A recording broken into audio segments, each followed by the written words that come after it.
guys, welcome back to my YouTube channel. It's Mia, and today I'm talking about Season 3, Episodes 1 and 2 of High School Musical, the series. I'm filming this on August 3rd, 2022, the day that the second episode dropped. I was gonna wait till tomorrow to film this so I could rewatch and stuff, but I'm getting oral surgery, so we're doing this right now. In a great place mentally. This video probably won't be out for a few days anyways because I am still working on my Zombies 1 and 2 review. Just kidding, this video is coming out before the Zombies review because that video is taking forever to edit. By the way, this video will contain spoilers, obviously. If you didn't know, I'm a big fan of this show. I watched Season 1 and 2 when they first came out. I just haven't really talked about it on my channel. I talk about it more on my social media. But anyways, I think I'm talking way too much. This season, the East High Gang, or only some of the East High Gang, is headed to Camp Shallow Lake, which is a summer camp with no lake. Thanks to Ricky Bowen, we get a recap of the last season. In my opinion, Season 1 was much better than Season 2, but I'm pretty sure most people will say that. And in addition to this season being filmed in California, opposed to Utah where the original East High is, a whole bunch of cast members have left. As most people know, Olivia Rodrigo, who plays Nini, has become a special guest star instead of her main character, and this is her final season. But of course, Olivia has better things to do. I'm a little bit sad about Nini's departure, but I think the show will survive without her. In addition to Olivia, Larry Saperstein, Joe Serafini, Kate Reindeers, they're all demoted to guest stars. Also, adults like Mike Bowen and Mr. Mazzara, I do not believe they're in this season. I find this really sad because I really did love Mr. Mozzarella Sticks. So, in addition to all these casting changes, we also get a whole bunch of new characters, but we'll talk about them later. The first episode of this season is called Happy Campers, and it starts off with EJ, Ashlyn, Courtney, and Carlos all in the car getting ready to go to Camp Shallow Lake. They are joined by Gina. Can we take a minute to appreciate how cute EJ and Gina are? By the way, I know this fandom is crazy about the Portwell versus Rena ship wars. I'm a Portwell right now, but I'm pretty neutral about Rena. I don't like to get too deep into about ships and I don't like to fight about them. So let's just all meet on neutral ground. As I mentioned before, and I will say many times, the crew is going to Camp Shallow Lake, which is the summer camp that is mentioned in Season 1. It's the summer camp where EJ and Nini first met and started dating. So I'm very happy this camp was established beforehand, so it's not just like a random thing that they're springing on us. It's a summer camp known for acting, and Courtney and Carlos only agreed to it because there is a secret celebrity guest star. And everybody basically knows who it is already because they watched the trailers.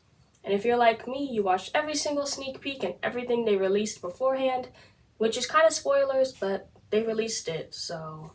Then we get a road trip montage, which is just adorable. Look at their little dances. And we get a remix of Start the Party from Camp Rock and What Time Is It from High School Musical 2. I really like it. It's kind of a bop. Probably not going to be my favorite cover of the whole season, but I dig it for now. When they arrive at camp, we meet Gadget, aka Maddox, and she calls EJ Rocket Man. This has led me to believe that EJ's name must stand for Elton John, and during Season 1 I literally joked about this with my sister, but I can't find the text. Probably won't be that, but in my head, EJ stands for Elton John. It's also giving TJ from Andy Mack. Meanwhile, we have two side plots in this episode. The first one is Ricky and Lily from Season 2. They're starting their weird early phase of dating. I wouldn't even call it dating, they're just kind of hanging out. It's really awkward and weird. Now, when Lily was first introduced in Season 2, I thought she would have this crazy redemption arc and everyone would end up loving her. That was not the case. At the end of Season 2, she stole Ricky's harness that he needed for his Beauty and the Beast transformation. And guess what? She kept the evidence. It was in her closet and Ricky found it. Which, first off, why did she keep this nasty harness? If she wanted to get away with it, why didn't she just throw it away? Lily is the definition of the cliche, annoying theater girl. I apologize. It's the truth. Also, Ricky's face while she's deciding to make TikToks is priceless. Ricky Bowen looking into the camera is one of my favorite things. So let me back up a little. Instead of going to Camp Shallow Lake, Ricky is going on a 1-week trip with Lily to Jackson Hole. But of course, if you watch the trailer, you know Ricky is not going on that trip. So the minute that he finds out Lily stole a harness and realizes she's not good at all, he leaves and heads straight to Camp Shallow Lake. On his trip there, his drive there, he has a little music video moment and he sings Finally Free, a song written and produced by Joshua Bassett. As Ricky's driving, he has a little music video moment. I saw people on TikTok making fun of this, calling it like a midway Joshua Bassett music video, and that is what it felt like, but it was a catchy song, and the city looked nice, so it's all okay.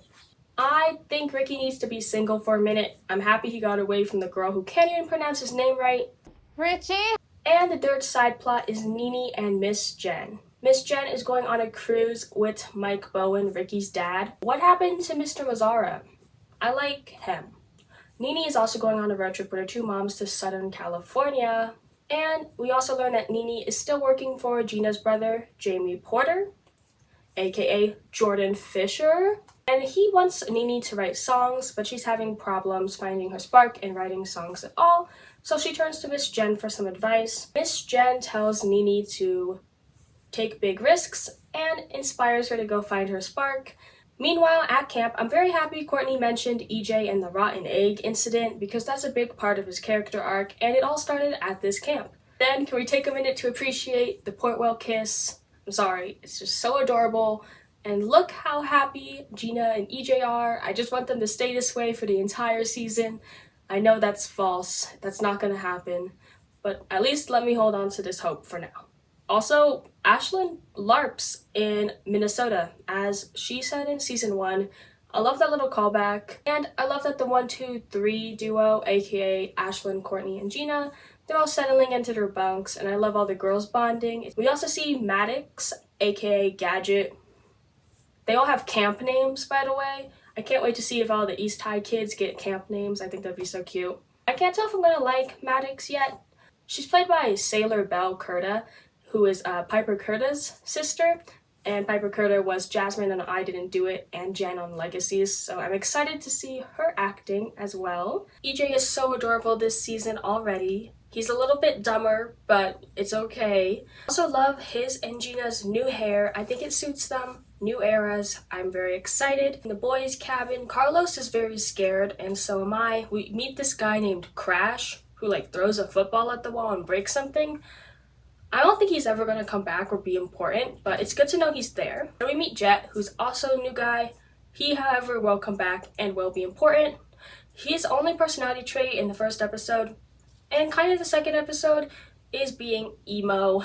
He steals Carlos's bed within the first minute of being there, and just kind of lies there and starts playing video games. Later that night at camp, we get this really awkward scene between Maddox and Ashlyn. I'm not sure how to feel about it. Ashlyn's trying to mail a letter to Big Red, so she's asking where the mailbox is. And Maddox is kind of making fun of her. She says, oh, a lot of people come to camp that way, but this camp changes you. EJ also says this earlier, so I'm kind of worried what that means. I just don't want Ashlyn and Big Red to break up. I can't tell if they're trying to make a mortal enemies type of relationship between Maddox and Ashlyn, or a flirting relationship. I don't know yet. I'm interested to see how it goes on. Then, at the bonfire, Maddox sings the camp song, Shallow Lake, and Jet stares at a tree. Not even gonna lie, I hated Shallow Lake at first, but the more I listen to it, the more it gets stuck in my head, and it's not that bad of a song. Then we meet Dewey. Dewey is the head of the camp, and he's played by Jason Earls, which I'm gonna dig into that in a second. And we meet the celebrity guest star, which is Corbin Bleu himself, the original Chad from High School Musical. And he's here at this camp to film a documentary of all the kids putting on a production of Frozen. And this documentary is going to air on Disney+. Now, I have some things to say about this plot. Jason Earls plays Dewey. We know Jason Earls from playing Hannah Montana's brother, Jackson. Now we know that young Carlos was a fan of Hannah Montana. In season 2, Seb literally sings The Climb, and young Carlos has a poster of Miley Cyrus as Hannah Montana on his bedroom wall. So why is Jason Earls playing Dewey and not himself? And why is nobody freaking out by the fact that Jason Earls is there? If High School Musical and Camp Rock are movies within their universe, that means they all know about DCOMs. But that means that Zombies is technically a movie in their universe, so why is Meg Donnelly playing a girl named Val and not herself as Meg Donnelly? And how does Disney Plus exist in a Disney Plus show? This thing is so confusing, this universe doesn't make sense. Anyways, sorry, I got a little bit off track there. So Jackson Stewart, Rudy from Kickin' It, sorry. Dewey, he was under the impression that Corbin Bleu was going to be directing the play of Frozen at the camp, but Corbin Bleu was only there to direct his own documentary, so the camp is left without a director. So Dewey turns to the next person he sees, who is EJ. I'm so sorry, but EJ's stance here is just killing me. So EJ is now the director. He has no directing experience whatsoever, but he is the director. Also, Corbin Bleu and his assistant Channing, they disappear into a helicopter, and I hope they're back soon. And then the episode ends with Ricky arriving at camp, interrupting EJ and Gina. I can already sense the mess of a love triangle this is about to conspire. Alright guys, I took a little break from filming, but I'm back to talk about episode 2. Episode 2 is called Into the Unknown. And I was under the impression that this episode was going to be the audition and cast list reveal episode, so beforehand I made up my own little cast list predictions, and I'll put them on screen now. But it turns out in this episode we didn't even get the cast list reveal, so I'm just going to put my predictions out there and see if I'm right next week. The episode starts off with EJ and Gina talking. I love her little cardigan, and his vest is also there. In the boys' cabin, we get a little Ricky and Carlos heart-to-heart talk, and Jet is also there. I really liked Ricky and Carlos's friendship last season, so I hope it grows better this season. So Gina's back in the cabin, and she's talking to Courtney and Ashlyn, excited about her auditions, and Ashlyn calls her Gina 1.0, which is referring to her in season 1 when she was like kind of a mean girl, which is a really weird way to define her, because they're calling her like Gina 1.0 and 2.0, which is like season 2 Gina, where she was a little bit nicer. What'd I tell ya? Gina 1.0. But it's really weird to define her that way. I think she's just Gina. Why can't Gina 1.0 and 2.0 coexist? Oh, that's exactly what the next song is about. So then we get this random cut, and the next thing we know, Gina's in her own little music video. She's a great dancer. I don't mind. The song's called Balance. It's about Gina finding herself. It's what you expect. And then it cuts back to Gina like nothing happened. I really hope every episode of this season just has these random music video moments, because they're just hilarious. They just cut and then go right back. Also, I don't know why Ricky and Gina are acting so awkward around each other. Maybe I missed something, but is this still about the chocolates on Valentine's Day? It's a little bit odd. Also, I have no idea what Ricky Bowen is doing right here. Anyways, it's time for auditions. EJ's super stressed out about auditions, but you know, Ricky's there to just be a comedic relief. He's also never seen Frozen, or he just doesn't know any of the characters' names. It's just a Ricky Bowen thing. Maybe we'll get to play the male leads together again, huh? Those guys. There's 2 of them. They're friends, enemies, lovers. Thankfully, Carlos says he cannot Efron his way through auditions, and I agree with that. Ricky should not get the lead every single time. I know he's the main character, but even Nene didn't get the lead in season 2. Then we meet the lovely Val, who's a college girl and says that her acting dreams were crushed by college and the future. She seems fun. She's the choreographer, and she's also casting the show. Afraid of EJ's bias, which I'm happy they talked about, because I was afraid if Gina gets casted as the lead, people will get mad at EJ because of bias, but thankfully they cleared that up. Val also really reminds me of Taylor Otto from American Housewife, another one of Meg Donnelly's roles. I can't put my finger on why, but maybe it's just because she's Meg Donnelly. Maddox then has her first little moment where she talks to the camera, and we learn a little bit more about her.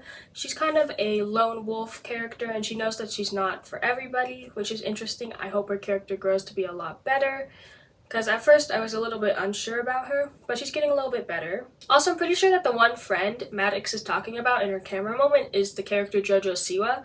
We'll be playing later in the season, because I saw them holding hands in the trailer. Maybe they're a couple. Then we meet Alex and Emmy, 2 little girls. They're adorable, and they're really nervous about their first audition, and Gina gives them some advice, a little bit harsh advice, which Ashlyn once again defines her as Gina 1.0. Again, not a fan of that wording. Val tells EJ to act like he knows what he's doing because this is his first time directing and he's really stressed.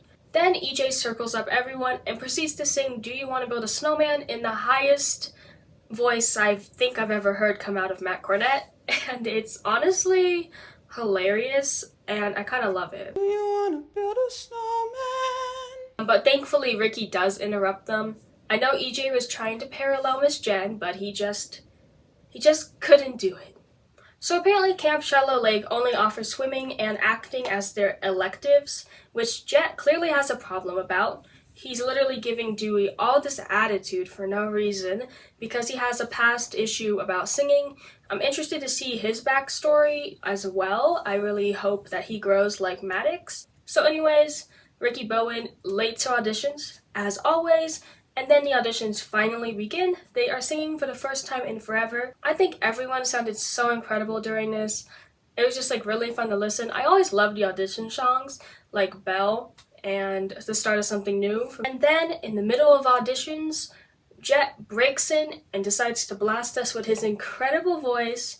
I did not expect that from him. I mean, like I did because it's a singing show, but still, I was kind of shocked. And Val and EJ are very impressed. I really hope he gets the lead.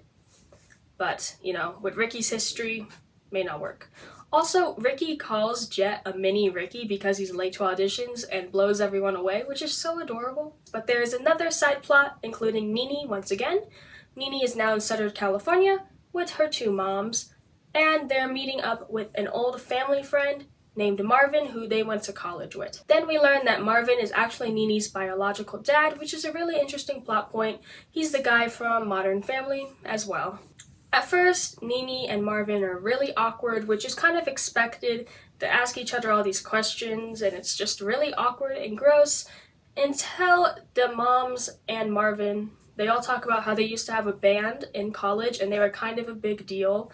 And it kind of inspires Nene to talk about her songwriting to her dad, and he kind of opens up and gives her some advice. We get a song called You Never Know. I really thought the song was called The Best Is Yet to Come, but it's not. It's a really good song. I love Olivia's voice, as does most people. Also, she says, I'm not thrown, which is a parallel to the very first episode. I'm not thrown. I'm not thrown. I'm very sad to see Nene go so soon, but I hope she has one more scene with the whole cast, which I'm pretty sure is confirmed, but I don't know. I'm honestly just happy Olivia agreed to come back. Also, did you guys see her at the premiere with the rest of the cast? They looked so good, but that's a whole nother topic. Anyways, while Nene is singing her song, we get some glimpses back at camp. Ricky is hitting EJ with his pillow. Ricky and EJ are just this funny duo this season. I love them. Ricky also writes Jet a note saying his audition was incredible, and in Jet fashion, he crumples up the note and shows no sympathy whatsoever. I hope Jet can get out of that zone. He's a little bit annoying. In the girls' cabin, we see that Ashlyn has a little nightlight thing that's the rose from Beauty and the Beast. And on Courtney's bulletin board by her bunk, she has the picture of all the cast in their Beauty and the Beast costumes, which is so adorable. I love all the little details. Also, the girls' cabin has a swing. They have a swing. Like, that's so cool. I love seeing everyone in the cabins together because it really shows how strong the bond is between all these little theater kids. It really shows how far they've come from the first season when everyone just kind of hated each other. Also, I have no idea what kind of cult blood sacrifice thing Maddox is doing in the woods. Did I just join a cult? Carlos. Erasing a name off the cast list? What are you doing? I'm not gonna say it's out of character for him. He definitely really is concerned about this whole Corbin Blue documentary thing. And also, he's casted the past 2 shows, so he's probably used to having control over everything. Tornadoes come and go. Dance is forever. But I'm worried about what changes he made. I hope it doesn't mess up my casting predictions. Anyways, that's the end of episode 2. So far, this season is already off to a much better start than season 2 was. The Lily plotline from season 2 was wrapped up really quickly, which was really nice. I do hope we see the North High kids again somehow, someday, because I really loved Andrew Barth Feldman as Anthony. In America, I believe you say, fugly? I don't know, Lily and Anthony, they could be such an iconic duo if they had more scenes. As far as the music goes, so far, it's all pretty good. There's not a single bad song yet. I fear. I hope we get more of those music video moments. That's what I'm calling like the finally free and balanced things. I hope we get them for most characters. I would love EJ to get a solo song that isn't A Billion Sorries. Although I would be totally okay if he sings a new rendition of A Billion Sorries as like an apology to Gina or something. And speaking of EJ, I can already feel the love triangle between him, Ricky, and Gina. It's gonna be a mess. The fandom is gonna tear people to shreds. Not ready for it. Speaking of the love triangle ship things, a bunch of ships have been like ruined so far. Like Seb and Carlos, Big Red and Ashlyn, and Courtney and Howie. Howie isn't even going to be in this season, sadly, I don't think. I guess he's off to college. Does that mean we're never going to see him again? Is he and Courtney still together? I want to know, because I loved Howie. If I Can't Love Her was like my favorite cover from the second season. Roman Banks was incredible. Please bring him back. And of course, the main ship, Ricky and Nene, they're not going to get back together, I can tell. Which is really sad. I did like their characters together in the first season, but in the second season, I did feel their chemistry, and I could feel the characters drift apart. There's been a lot of talks about new ships that might arrive this season. I've heard talks of Ashlyn and Maddox, Jet and Maddox, Val and Ricky, Val and EJ, Jet and Ricky. There's a whole bunch, but we just met these new characters, so I'm not going to jump into shipping just yet. Corbin Blue wasn't in the second episode. Where is he? Please bring him back. But one fear that I do have is that if Ricky and Gina get together, EJ might just become sidelined again and he will lose some of his character development, which is honestly the last thing I want for EJ because he's honestly one of my favorite characters. Now it's time for my predictions. Season 4 is already confirmed, so I think that EJ will fall in love with directing. He'll go to school for directing and stuff, and he'll come visit East High as a co-director with Miss Jen. So we can still have EJ around in the high school. I would love that. End of this season, I hope we have another bonfire moment, but this time with Big Red, Seb, and Nene, and maybe even Miss Jen. They're all visiting to see the production of Frozen. I want all the characters sitting around a bonfire, and they're singing a song. Maybe it's a ballad version of Shallow Lake, the song. I don't know, maybe it's an original song. Maybe it's a Frozen song, a Camp Rock song, a High School Musical song. I don't know, I just want the whole cast singing around a bonfire at night. It would be perfect, and it would serve as a farewell to Nene with the rest of the characters, which will be sad and emotional, and I think it would be perfect. Now, hear me out.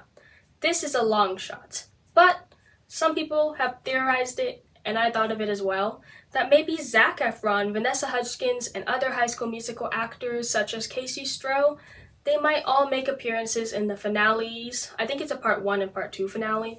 They might all make appearances. Now this is only because Zac Efron, Vanessa, and some other actors have all been seen at the original East High School taking pictures or videos around on the outside or inside of it.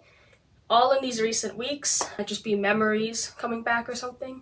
But it would be so cool to have them as like guest judges or something for the play in Corbin Blue's documentary. It would be so iconic, would probably break the internet, I'll be honest. But it's a long shot. I'm not betting on it to happen, but it would be incredible. In conclusion, the first 2 episodes of Season 3 have been really good. I hope the rest of the season continues to be really good. Thank you guys so much for watching. If you sat all the way through the end, be sure to follow me on my other social medias if you want to see more of me. Let me know if you want me to talk about the rest of the episodes this season, or previous seasons, or previous episodes. And now I'm signing off. Bye! Okay, there's a plane going ahead of me right now while I'm talking about Portwell. Maddox? Maddox. It's our vacation, what time is it? Okay. And then we get the song. What's the song called? Buckle up, Wildcats. This summer's about to get hot. Yes. Yes, it is.